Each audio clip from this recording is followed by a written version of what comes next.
On the night of April 14, 1865, the 16th President of the United States, Abraham Lincoln, was attending a play called Our American Cousin at the Ford Theater in Washington, D.C.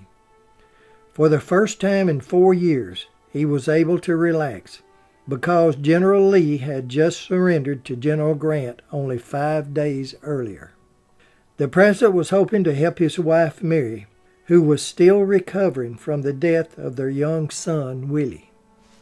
They had took a carriage ride that evening and was looking forward to the night's performance.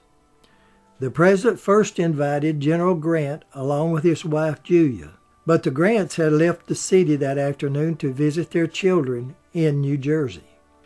Instead, Major Henry Rathbone and his fiancée, Clara Harris, accepted the president's invitation. When the performance was at its height, John Wilkes Booth easily entered the president's booth because he was a famous, recognized actor. After shooting the president and stabbing Major Rathbone, he jumped to the stage and made his escape. On April the 26th, John Wilkes Booth was cornered and killed in a tobacco barn at Port Royal, Virginia, 11 days after the death of President Lincoln. John Wilkes Booth was 26 years old. Investigations showed that Booth was not alone in his conspiracy to assassinate the president. Lewis Thornton Powell, a Confederate soldier, was assigned to kill the Secretary of State, William Henry Seward. Powell had been wounded at the Battle of Gettysburg. He later served in Mosby's Rangers and then began working for the Confederate Secret Service. Powell was captured and executed on July the 7th, 1865, at the age of 21. George S. Surratt was assigned to assassinate Vice President Andrew Johnson, but lost his nerve and made no attempt. An employee at the hotel Surratt was staying in remembered him asking about the vice president whereabouts one day before President Lincoln was assassinated.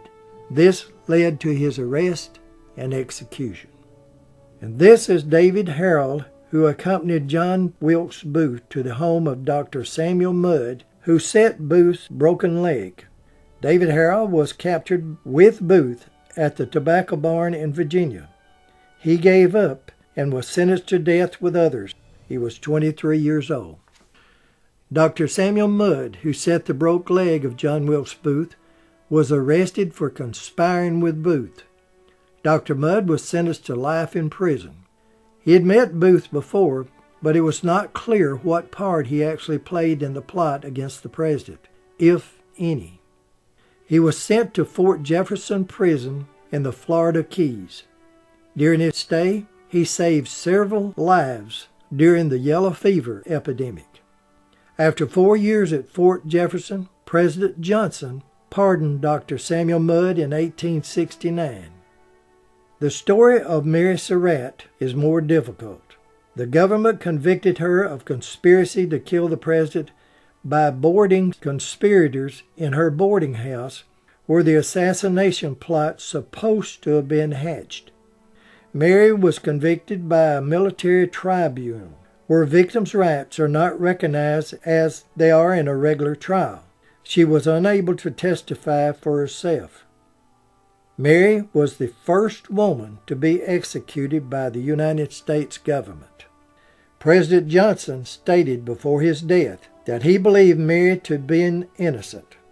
When asked why he didn't pardon her, he said it would have meant revolt because the nation was seeking revenge.